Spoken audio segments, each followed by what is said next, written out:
वीर दो तरह से निकलता है। एक तो जो घातक है वो उसी के शरीर से निकलेगा जिसने हस्तमैथुन किया है, या गंदी क्रियाएं करके बच्चापन से ही वीर को नष्ट किया है। जैसे 12-13 वर्ष की अवस्था है और उस अवस्था से आप अपने कुसंग के कारण वीर का नाश कर रहे हैं, तो कुछ वर्षों तक हस्तमैथुन करने वाला या अन्य गंदी चेष्टा करने वाला ये नहीं जान पाता है कि इसके द्वारा मेरी हानि हो रही, वो नहीं समझ पाता, क्योंकि जीवनी शक्ति भगवान अपनी तरफ से देते हैं। वो बिल्कुल ना खाए और हस्तमैथुन करे तो भी उसको समझ में नहीं आएगा। कुछ समय के बाद जब उसकी स्थायी जीवनी शक्ति से क्षीण होना प्रारंभ हो जाएगा, तब उसे वो लक्षण जो हस्तमैथुन करने से नाश ऐसे उस प्रसंग में बताया गया, वो लक्षण उसके जीवन में उत्पन्न होने लगे। अब यदि वो किसी संग के प्रभाव से हस्तमैथुन बंद कर देता है तो उसका वीरपात होगा। अगर वो 3 दिन में वीरपात करता रहा है तो 3 दिन में वीरपात होगा, पक्का होगा, क्योंकि उसका अभ्यास बन गया है। अगर आप ठीक नियम से चलेंगे तो 6 महीना लगेंगे आपको उसको कवर करने में, 6 महीना लगेंगे। और अगर आपने प्रमाद स्थिति की, वो तो निकल ही जाता है, फिर हमको करने से क्यों मना किया जाता है? तो आप देख लेना कुछ समय बाद आपकी हालत बहुत गंभीर हो जाएगी, जो आप बता भी नहीं पाएंगे किसी से। क्या गंभीर हो जाएगी? आप ऐसे ही साधारण क्रियाओं में ब्रह्मचर्यहीन हो जाएंगे। तो जो नव युवक जन है, साधक जन है, वीरपात में यदि उनका कोई स्मरण नहीं रहा और वीरपात हो रहा तो घबराने की जरूरत नहीं। और यदि स्वप्न में आपने स्त्री आदि का संयोग देखा, या कोई ऐसी घर्षण आदि क्रिया हुई, या कोई ऐसी कामोत्तेजना जनित और फिर आपका वीरपात होता है, तो आपके गंदे विचार और पूर्वाभ्यास के कारण होता है। यह बहुत ही गंदी बीमारी है जो आपको अंदर ही अंदर खोखला करती जाएगी। पहली बात, इस स्वप्न दोष से निकलने के लिए हस्तमैथुन को पूर्णतया बंद कर दिया जाए। अगर आप सदगृहस्थ भी हो चुके हैं तो कुछ महीने के लिए आप अखंड ब्रह्मचर्य का नियम लें, जब तक आपका वीरपात होना ठीक ना हो जाए। आप वो हानिकारक जो कामोत्तेजना बढ़ाने वाले भोजन है उनको छोड़िए, जैसे अत्यधिक नमक, बहुत कड़वी लाल मिर्च, और जैसे बहुत ही वो मीट मसाला आदि जो बहुत ही कड़वा तीखा, ऐसा गरम मसाला, और बिल्कुल गर्मा गर्म भोजन। ये आपके स्वप्न दोष के ठीक होने की बात है। यदि आप स्वप्न दोष से बचना चाहते हैं तो अत्यधिक नमक, बहुत कड़वी मिर्च, बहुत ही वो उष्ण गर्मा गर्म भोजन, बहुत गर्म मसाले से बना हुआ भोजन, और अत्यंत खट्टी चटनी, जैसे इमली की है, कच्चे आम की चटनी है, और मांस। ये जो लोग कहते हैं कि मांस ताकतवर होता है, तुम्हारी चर्बी बढ़ा देगा, ताकत नहीं। ताकत कहते हैं संकल्प शक्ति को। ताकत शरीर शक्ति प्रधानता नहीं होती। संकल्प शक्ति का एक महात्मा पूरे समुद्र को अंजुलि में पी गया।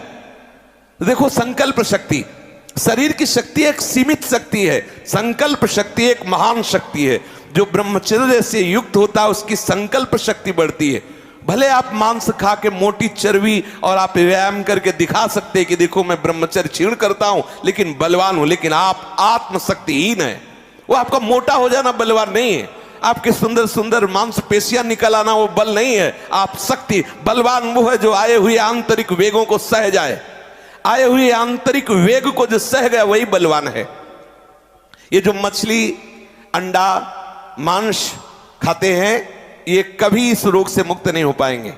और जो लोग कहते हैं मैं तो खाता हूं, मेरे अंदर नहीं, विश्वास मत मानना, पक्का झूठा है। वो जो शराब पीता है वो अपने वीर को पवित्र नहीं रख पाएगा। चाहे गृहस्थ हो, चाहे व्यापारी हो, चाहे किसी भी तरह की स्थिति में हो, सावधान हो जाओ, ये शराब आपके जीवन को नष्ट कर देगी। ब्रह्मचर्य में अपने आप एक उन्माद है।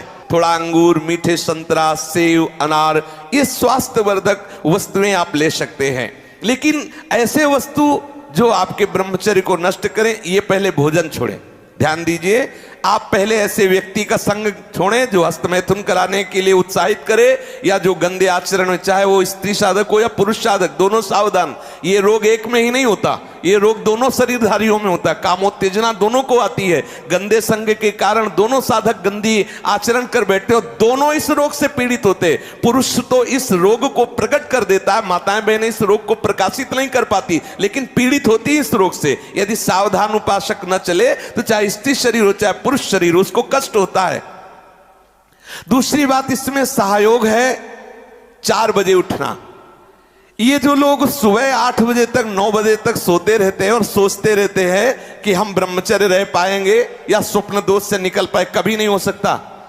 भगवान सूर्य जब उदय होते हैं तो आपकी आत्मशक्ति नष्ट होने लगती है। यदि आप उठ करके उनका स्वागत न करें, अर्घ्य न दें, प्रणाम न करें, जग कर भगवान नाम जप न करें। 4 बजे से 6 बजे तक का समय पूरे 24 घंटे के लिए पावर वाला समय है। यदि उस समय आप सो रहे हैं तो वो हमारी बात भी न सुने, वो इस काबिल नहीं कि इसको धारण कर सके। जो सुबह 4 बजे से 6 बजे तक सोएगा वो ब्रह्मचारी रह ही नहीं सकता पक्का। कुछ लोगों को लगता है कि 1-2 बजे ही स्वप्न दोष हो जाता है, 4 बजे की आवश्यकता नहीं। तुमने गलत आदतें की, तुमने अपनी नस नाड़ियों को इतनी घर्षण शक्ति से कमजोर कर लिया है कि रोकने की क्षमता नहीं रखी। तो आपको उदास नहीं होना, ऐसा भोजन छोड़ो, ऐसा संग छोड़ो और 4 बजे जगो। जगने पर तत्काल आप बासी पानी पिए, तांबे के पात्र में रखा हुआ पानी, और 1-2 लीटर पिए। ऐसा ना करें कि आप 1 गिलास में छोटा कस की पीजिए। अगर उल्टी हो जाती तो और अच्छा है, आप पी के तो देखिए। वज्रासन में बैठकर जल पीजिए, फिर थोड़ा टहलिए, सोच जाइए। आप गृहस्थ हो, विरक्त हो, कोई भी हो, अगर आप शुद्ध ब्रह्मचर्य रहना चाहते, स्वप्न दोष से निपटना चाहते, तत्काल व्यायाम कीजिए। 30 मिनट कम से कम। दंड है, बैठक है, और भी आसन है योगियों ने बताए हैं। और फिर 20 मिनट कम से कम प्राणायाम कीजिए, कपालभाति, अनुलोम विलोम आदि जो भी आप सीख पाए। और इसके बाद 30 मिनट तक कोई खान पान ना कीजिए। प्राणायाम व्यायाम के 30 मिनट तक ना आप चाय पीजिए ना पानी। चाय तो बड़े बूढ़ों की बात है, आपका शरीर रोगी हो तो चाय की जरूरत क्या है। ब्रह्मचारी अपने आप में इतना चाय होता है कि उसे जरूरत ही नहीं दूसरे किसी गर्म पदार्थ पाने की। अब ये सावधानी रखे कि जैसे आजकल बहुत बड़ा खतरनाक चल गया है स्मार्ट मोबाइल, इंटरनेट। उसमें क्या है कि बहुत से बच्चे विषय आकर्षण के कारण गंदी फिल्में, जिनमें हमारा शास्त्र आदेश करता है किसी भी पक्षी को भोग करते ना देखे, भागवत अन्य शास्त्र भी आदेश करते कोई भी जीव यदि भोग कर रहा हो तो हम ना देखें, और हम मनुष्यों का भोग देखें उसमें, और हम सोचे कि हमारा आप कोई क्रिया ना करो, केवल गंदे वो भोग संबंधी चित्र देख लो तो आपके मन में जो संस्कार बन रहे हैं, जो कामोत्तेजक भाव बन रहे हैं, वो आपको ब्रह्मचर्य नहीं रहने देंगे। सोते जागते उठते बैठते आपका वीर स्खलित हो जाएगा। ये स्त्री संबंधी, पुरुष संबंधी, भोग संबंधी वार्ता हमारे अंदर संस्कार डालती है और हम समझ नहीं पाते। वो हमारे अंदर ऐसी अग्नि पैदा करती है जिससे वीर शक्ति स्खलित हो जाती है। कभी हम सोच में बैठे लघु शंका में तो सबसे पहले वीर स्खलित हो गया। अब आपको लगेगा कि ये रोग है, रोग नहीं, आपकी गलती है। आपने जो गलत चिंतन किया, क्रिया नहीं की, लेकिन मनोवाह नाड़ी ने संपूर्ण शरीर से वीर को खींच करके वो निकाल दिया। अब निकल जाएगा वो आपके असावधानी के समय। इसलिए आप सावधान रहे। कभी भी कोई ऐसे ग्रंथ को ना पढ़ें जिसमें कामोत्तेजक भाव लिखे हो। हम आहार पर दृष्टि रखें। जैसे हम रात्रि के समय शयन करते हैं तो सावधानी रखें कि शयन के 1 घंटा पहले ही दूध ले लें गर्म। अगर हम गर्म दूध लेके सोएंगे तो निश्चित वीर्यपात हो जाएगा। जब हम जान लें कि हमें कब्ज हो रहा है तो हम सरल औषधि लें। ऐसे कोई चूर्ण न लें जो बहुत कड़े गर्म हो, जो हमें ब्रह्मचर्यहीन कर दे। जैसे आंवला है और वो हर है, बहेड़ा है, त्रिफला का प्रयोग करें। वैसे प्रत्येक साधक को भोजन में 1 आंवले का प्रयोग कर लेना चाहिए, तो कब्ज भी दूर रहेगी और शीतलता भी रहेगी। और आंवला पवित्र भजन में भी सहयोगी होता है और भी स्वादिष्ट भी होता है। आप मीठा आंवला ले सकते हैं, आप खट्टा करके ले। वो आंवला खटाई में भी नहीं आता, और खटाई भी है, वो आपके साधन में भी आएगा। कब्ज ना रहने पावे। अगर हमारे शरीर में, पेट में कब्ज है तो कब्ज में, आंतों में जो जमा हुआ मल है वो ऐसी उत्तेजना पैदा करेगा कि आपका वीर स्खलित हो जाएगा। इसलिए कब्ज भी ना होने पावे। साधक अगर इन नियमों का पालन करे, और भगवत स्मरण प्रधान है। ब्रह्मचर्य में सबसे प्रधान औषधि है स्मरण। आपकी जो स्मृति कामुक हो गई है उसको बदलिए। अगर आपका चिंतन नहीं बदला तो आप चाहे जितनी औषधियां खा ले, आप ब्रह्मचर्य को संभाल नहीं सकते। औषधि एक सपोर्ट है। यदि आप ब्रह्मचर्य को ठीक करना चाहते हैं, किसी आयुर्वेदिक वैद्य से कुछ दिन के लिए औषधि ले ली, बकाया रोज औषधि नहीं लीजिए। आप रोज ऐसा करें, प्रातः काल उठ करके एक तुलसी की पत्ती ले, जैसे आप नहा धो चुके, एक तुलसी दल लिया, ठाकुर जी के चरणों में चढ़ा दिया, और रात्रि के समय शाम टाइम एक नीम की पत्ती ले, एक पत्ती, और कुछ दिन उसे पाइए, अगर आपको पच जाए तो फिर एक एक बढ़ा दीजिए, 10-10 पत्ती तक जाइए। किसी और औषधि की जरूरत नहीं, हर रोग का निवारण तुलसी की पत्ती और नीम की पत्ती सुबह शाम करने से हो जाए। आप देख लीजिए, ये ज्यादा औषधियों को ना खाए, नहीं तो जब औषधि छोड़ोगे तब कमजोर हो जाओगे। अगर आप बहुत हालत खराब है तो आयुर्वेदिक कुछ ऐसी औषधियां कई महात्माओं ने निकाली है जो आपकी वीर्य को पुष्ट करती है, उनको सहयोग के लिए ले ले, और बकाया चिंतन बदले, कुसंग का त्याग करे, भोजन सात्विक रखे, और नींद भर ही सोए।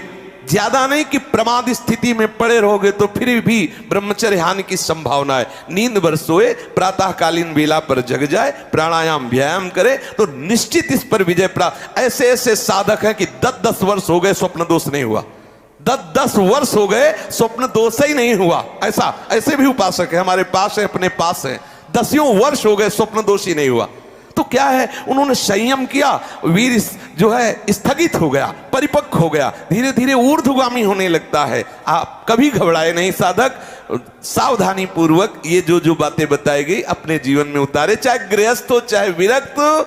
वीर ही अमृत है, वीर त्याग ही मृत्यु है, इतना समझ ले। श्री राधा वल्लभ लाल की।